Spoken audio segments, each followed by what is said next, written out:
रंजिश वाली मोहब्बत, रितु जोशी। Episode number 19। अब तक आपने पढ़ा, रुद्र को काशी की सच्चाई पता चल चुकी थी कि काशी का असली नाम काशी जोशी नहीं बल्कि काशी सिंह रजावत है और वह उसके सबसे बड़े दुश्मन आशीष सिंह रजावत की बेटी है कि अब वह किसी भी हालत में काशी से मिलकर रहेगा। आइए देखते हैं क्या रुद्र काशी से मिल पाता है या फिर दोबारा से हो जाते हैं दोनों के रास्ते जुदा। चलिए जानते हैं अब आगे। रात हो चुकी थी। काशी और आराध्या ने सारा सामान पैक कर दिया था। सारा सामान पैक होते ही काशी, आराध्या और व्योम तीनों ही आशीष जी के साथ राजस्थान के लिए निकल पड़े। शुरू हो चुकी थी उन तीनों की एक नई जिंदगी की शुरुआत। देखना रोचक होगा कि इस नई जिंदगी में क्या क्या नए रंग आने वाले थे, जिसका तो अभी अंदाज़ा भी नहीं था उन तीनों को, ना ही आशीष जी को, ना ही काशी को और ना ही आराध्या को। लेकिन आशीष जी ने कुछ तो सोचा हुआ था, पर क्या सोचा है यह तो सिर्फ आशीष जी जानते हैं और वह राज भी जल्द ही खुलेगा। सबसे पहले वह लोग ऋषिकेश से सीधे दिल्ली के लिए रवाना हुए। देहरादून से फ्लाइट से राजस्थान निकल गए। लगभग 1 घंटे में वह तीनों आशीष जी के साथ राजस्थान की ज़मीन पर थे। तो वहीं ऋषिकेश में रुद्र को इस बारे में भनक तक नहीं थी। आशीष जी ने काशी को ऋषिकेश से ऐसे गायब करवा दिया था जैसे काशी कभी वहाँ हो ही ना। काशी राजस्थान पहुँच चुकी थी। वहीं राजस्थान में भी एक अलग ही माहौल था। जब से कार्तिकेय जी ने वैदेही और रूहिका को सारा सच बताया था तब से सबकी बोलती बंद थी। किसी को कुछ समझ नहीं आ रहा था, लेकिन सब इस बात से खुश थे कि उनकी वह बेटी जिसे हर कोई मरा हुआ मान रहा था वह जिंदा है। वैदेही काशी से मिलने के लिए बहुत उत्सुक थी, तो वहीं रूहिका भी काशी से मिलना चाहती थी, लेकिन उसके मन में अजीब सी कश्मकश चल रही थी। आज तक वह जिस घर पर मम्मी पापा पर और जिस परिवार पर अपना एकाधिकार समझती थी, आज वह परिवार किसी के साथ बंटने जा रहा था। लेकिन जब रूहिका को वैदेही ने काशी के जन्म की सारी सच्चाई बता दी थी कि कैसे काशी का जन्म हुआ, किन परिस्थितियों में वैदेही जी ने काशी को पैदा किया और पारिवारिक दुश्मनी के बारे में भी रूहिका को अच्छे से आज पता चल चुका था, जिसे सुनकर रूहिका बुरी तरीके से हैरान थी। उसे अंदाज़ा भी नहीं था कि उसके परिवार वालों ने कितना कुछ सहा है और रूहिका को वह सब फेस ना करना पड़े, इसलिए इतने सालों तक रूहिका को खुद से भी अलग ही रखा गया। उसकी परवरिश और उसकी पढ़ाई सब कुछ आउट ऑफ इंडिया हुई थी। हालांकि आशीष जी, वैदेही जी और कार्तिकेय जी रूहिका से मिलने आते रहते थे। रूहिका भी बचपन में राजस्थान आती रहती थी, लेकिन जैसे जैसे रूहिका बड़ी हुई उसका राजस्थान आना भी कम हो गया। लेकिन रूहिका अपनी बहन से मिलने के लिए बेताब थी। आखिर इतने सालों से जो वह अकेली रही थी, उसकी लाइफ में दोस्त भी बहुत कम थे। अब उसे एक बड़ी बहन मिलने वाली थी, उसकी बड़ी बहन। रूहिका ने अपनी बड़ी बहन के लिए बहुत सारी इमेजिनेशन करके रखी थी, शायद बहुत सारी एक्सपेक्टेशंस पर भी लगा दी थी, जिस बारे में अभी कोई नहीं जानता था सिवाय रूहिका के। नियत समय पर आशीष जी काशी, व्योम और आराध्या को लेकर रजावत महल पहुंच चुके थे। वहां पहुंचते ही सबसे पहले उन तीनों का स्वागत किया गया। काशी को देखकर वैदेही जी हैरान थी, क्योंकि काशी वैदेही जी की परछाई लगती थी। वही आंखें, वही होंठ, रंग भी बिल्कुल साफ। वैदेही जी का वह रूप जैसे वह अपने लड़कपन और अपनी जवानी में दिखती थी, सेम काशी में भी वही अक्स नजर आया। कार्तिकेय जी भी बहुत खुश थे। आखिर उनकी बड़ी पोती, जिसे उन्होंने खुद से दूर दुनिया से छिपा कर रखा हुआ था, आज उनके महल में आ चुकी है, वह भी बिल्कुल सही सलामत। वह इस बात से खुश थे और साथ ही में डर भी रहे थे कि कहीं अब उनकी खुशियों को नज़र न लग जाए। उन्होंने बहुत दुख झेले थे अपने इस वंशज को बचाने के लिए, लेकिन इस समय तो खुशियों का था, इसलिए उन्होंने अपनी बहू वैदेही जी और उनकी छोटी पोती रूहिका के साथ इन खुशियों को सेलिब्रेट करना ठीक समझा। काशी जैसे ही घर आई तो हर कोई उसकी खातिरदारी में लग गया। वहीं आराध्या यह देखकर हैरान थी कि काशी का इतना बड़ा परिवार है और अभी तो वह बहुत से लोगों से मिली भी नहीं है। घर में आते ही आराध्या भी बहुत खुश थी। वहीं आराध्या को काशी के इतना करीब देख रूहिका को थोड़ी जलन हो रही थी। आराध्या के बारे में रूहिका को नहीं पता था।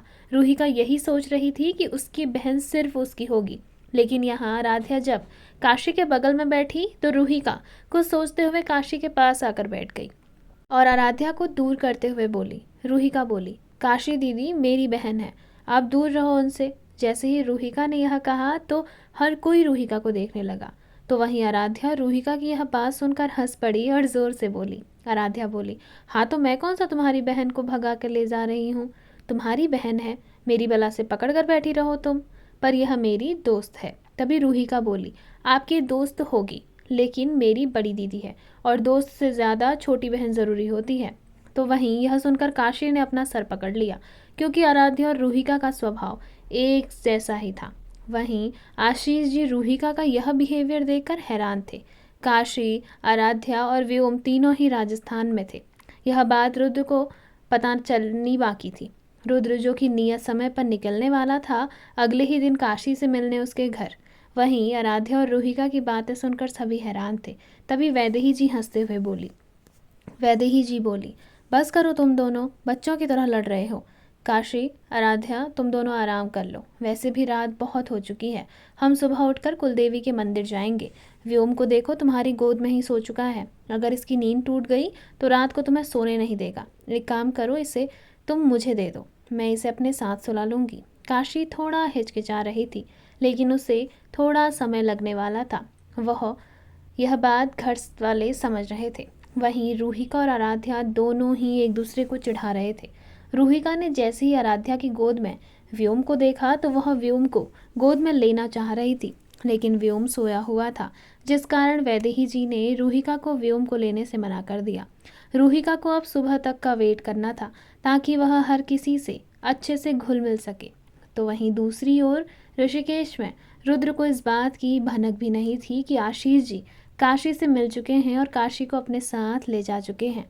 रात बीत चुकी थी। सवेरा होते ही हर किसी के लिए यह नई शुरुआत का दिन होने वाला था। दूसरी ओर राजस्थान में काशी, आराध्या दोनों ही सोने के लिए अपने अपने कमरे में जा चुके थे।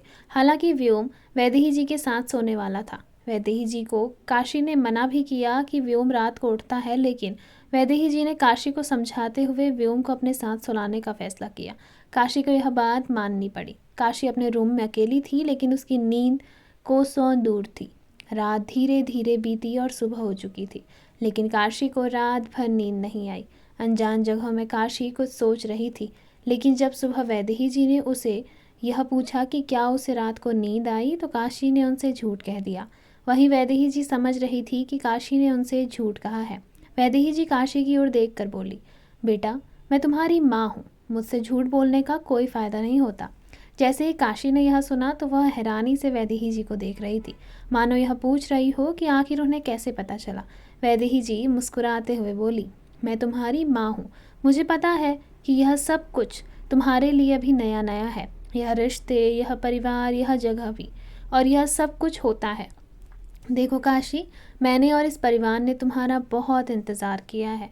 तुम्हारे पिता भले ही तुम्हारे लिए कभी कभी सख्त हो जाएं, लेकिन वह कभी तुम्हारे बारे में कुछ गलत नहीं सोचेंगे और ना ही तुम्हारा कुछ बुरा सोचेंगे। इसलिए कभी वह तुम्हारे लिए कोई फ़ैसला लें तो इनकार मत करना उन्हें मानने से, क्योंकि वह तुम्हारे भविष्य के लिए ही तुम्हारे बारे में अच्छा ही सोचेंगे। और तुम भी उनकी चिंता मत करो।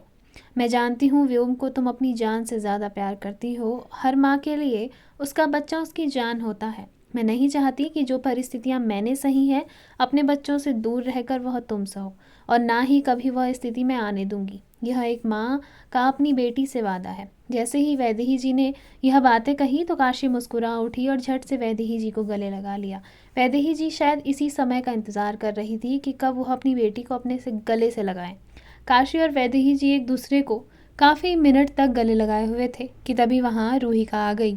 रूहिका काशी से ही मिलने आ रही थी। जैसे ही उसने देखा कि वह दोनों आपस में बातें कर रहे हैं, तो रूहिका भी आकर उन दोनों से लिपट गई।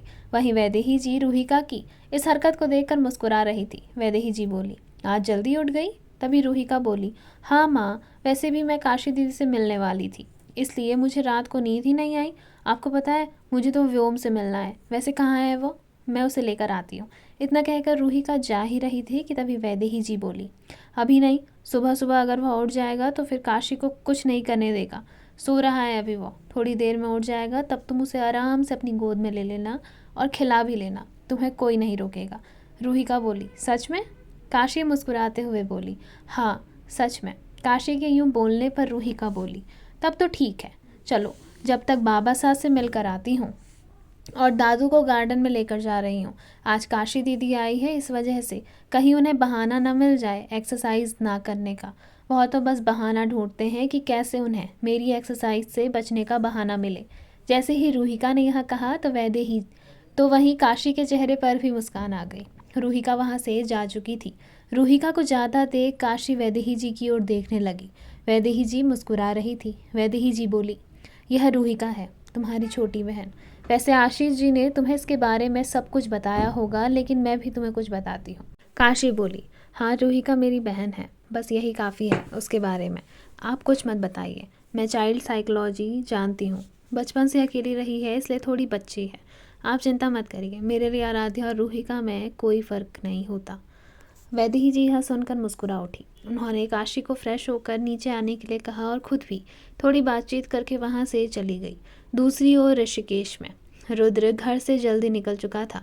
वह काशी से मिलने में कोई भी डिले नहीं चाहता था। जैसे ही वह काशी के घर के बाहर पहुंचा तो उसने देखा कि काशी का घर बंद पड़ा है। रुद्र ने इधर उधर देखा तो उसे काशी की मकान मालकिन अपने घर के आंगन में तुलसी की पूजा करते हुए दिखी। रुद्र ने उनकी पूजा समाप्त करने दी और जैसे ही उन्होंने पूजा समाप्त की तो रुद्र उनके पास गया। अपने सामने एक जवान लड़के को देखकर काशी के मकान मालकिन हैरान थी। वह उस लड़के की ओर देखकर बोली। काशी की मकान मालकिन बोली, जी आप कौन? मैंने पहचाना नहीं। रुद्र बोला, जी मैं मिस काशी जोशी से मिलने आया हूँ। आप बता सकती हैं वह कहाँ है? दरअसल उनके घर में ताला लगा हुआ है। काशी की मकान मालकिन थोड़ा हैरानी से रुद्र को ऊपर से नीचे स्कैन करते हुए देखकर बोली। मकान मालकिन बोली, बता तो मैं दूंगी वह कहाँ है, लेकिन पहले तुम बताओ कि तुम कौन हो और तुम्हें काशी से क्यों मिलना है? रुद्र बोला, दरअसल मैं कॉलेज की तरफ से आया हूँ, इसलिए मुझे उनसे कुछ ज़रूरी काम है। अब आप बताएंगी कि आखिर वह कहाँ है? मैं थोड़ा जल्दी में हूँ। मकान मालकिन जी बोली, या तो तुम खुद बेवकूफ़ हो या मुझे बेवकूफ़ समझ रहे हो। रुद्र बोला, जी मैं आपकी बात समझा नहीं। मकान मालकिन बोली, काशी ने तो अपने कॉलेज से रिजाइन दे दिया है और सारा सामान समेटकर वह कल रात ही कहीं के लिए निकल चुकी है। जैसे ही रुद्र ने यह सुना तो उसके पैरों तले जमीन निकल गई। रुद्र मकान मालकिन जी की ओर देख कर बोला। रुद्र बोला, यह क्या बोल रही हैं आप? वह कहाँ जा सकती है? देखिए आप मजाक तो नहीं कर रही? तभी मकान मालकिन जी हंसते हुए बोली, देखो बेटा, सुबह सुबह में मजाक नहीं तुम कर रहे हो, और तुम अगर काशी के कॉलेज से ही होते तो तुम्हें पता होता कि वह तो कॉलेज छोड़ चुकी है। कल रात ही वह, उसकी दोस्त आराध्या और उसका बेटा व्योम तीनों ही किसी आदमी के साथ निकल चुके थे, पर जाने कहाँ गए इसके बारे में मुझे नहीं पता। रुद्र बोला, ऐसे कैसे आपको नहीं पता, और ऐसे कैसे आपने उन्हें जाने दिया? आप ऐसा कैसे कर सकती हैं? रुद्र मकान मालकिन पर भड़क चुका था। तभी मकान मालकिन गुस्से में आकर बोली। मकान मालकिन जी बोली, एक मिनट, तुमने सोचा क्या है कि तुम सवाल पर सवाल करोगे और मैं तुम्हें जवाब दूंगी? एक तो मैंने तुम्हें जो पता था वह बताया, और ऊपर से तुम मुझ पर ही गुस्सा दिखा रहे हो अपना। यह धौंस किसी और को दिखाना, मुझे नहीं। मेरे घर में खड़े होकर मुझसे ही सवाल जवाब कर रहे हो। काशी कहाँ गई कहाँ नहीं, यह उसका पर्सनल मैटर है, मैं उसमें कोई इंटरफेयर नहीं करती। और वैसे भी मुझे सिर्फ किराए से मतलब है। उसने किराया दिया और छोड़कर चली गई। अब वह कहाँ है, कहाँ गई, कहाँ नहीं गई, इससे मुझे कोई फ़र्क नहीं पड़ता। वह मेरी कोई रिश्तेदार नहीं लगती थी। तभी मकान मालकिन का बेटा वरुण अंदर से बाहर आया और वह अपनी माँ को शांत करने लगा और अपनी माँ की ओर देख कर बोला। वरुण बोला, माँ शांत हो जाओ, क्यों तमाशा कर रही हो सुबह सुबह? इतना कहकर वरुण ने रुद्र की ओर देखा और बोला। वरुण बोला, माफ़ करिएगा सर, काशी कल रात को ही अपना सारा सामान समेट कर कहीं चली गई है, और वह अकेले नहीं गई है, उसके साथ उनका कोई रिश्तेदार भी गया है और वहीं उन्हें अपने साथ लेकर गया है। और मेरी माँ की तरफ से मैं आपसे माफ़ी मांगता हूँ। चलो माँ, अंदर चलो। इतना कहकर वह लड़का अपनी माँ को लेकर अंदर चला गया। रुद्र वहाँ खड़ा यह सोच रहा था कि अब वह काशी को कैसे ढूंढे। उसके हाथों से एक और मौका चूक गया था। रुद्र के समझ में आ चुका था कि, पर अभी उसे यह समझ में नहीं आ रहा था कि वह अब क्या करे। एक तो वह इतने सालों बाद काशी से मिला था और मिला भी ऐसे कि अगले ही दिन काशी उससे दूर हो गई। रुद्र को जैसे ही यह ध्यान आया कि काशी को उसका कोई रिश्तेदार अपने साथ लेकर गया है, तो रुद्र के दिमाग के घोड़े दौड़ने लगे। वह याद कर रहा था कि आखिर काशी को उसका कौन सा रिश्तेदार लेकर जा सकता है, क्योंकि काशी का तो कोई भी नहीं था। तभी उसके दिमाग में कुछ खटका और उसे अचानक ध्यान आया और रुद्र बोला, जब मुझे काशी की सच्चाई मालूम हो सकती है कि काशी आशीष सिंह रजावत की बेटी है, तो क्या पता आशीष सिंह रजावत को भी यह बात पता हो कि काशी उसकी बेटी है। अगर ऐसा है तो हो ना हो, यह रिश्तेदार कोई और नहीं बल्कि आशीष सिंह रजावत ही होगा। मुझे कैसे भी करके काशी का पता लगाना पड़ेगा, इससे पहले कि आशीष सिंह रजावत काशी के साथ कुछ गलत कर दे। मुझे उसे रोकना होगा। इतना कहकर रुद्र झट से अपनी गाड़ी में बैठा और उसने अपनी गाड़ी वापस होटल की तरफ मोड़ ली, जहां वह और उसका दोस्त शशांक ठहरे हुए थे।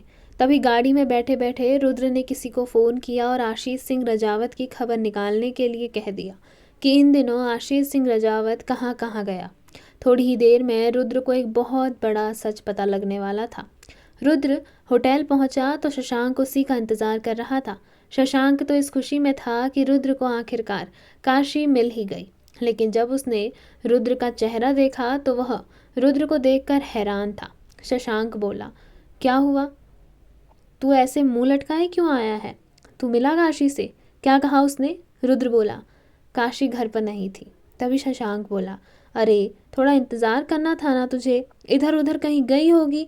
वैसे भी वह सुबह सुबह पूजा करने के लिए मंदिर जाती है, वह तुझे पता नहीं था क्या? रुद्र बोला, काशी घर पर नहीं है का मतलब काशी हमेशा के लिए ऋषिकेश छोड़कर जा चुकी है।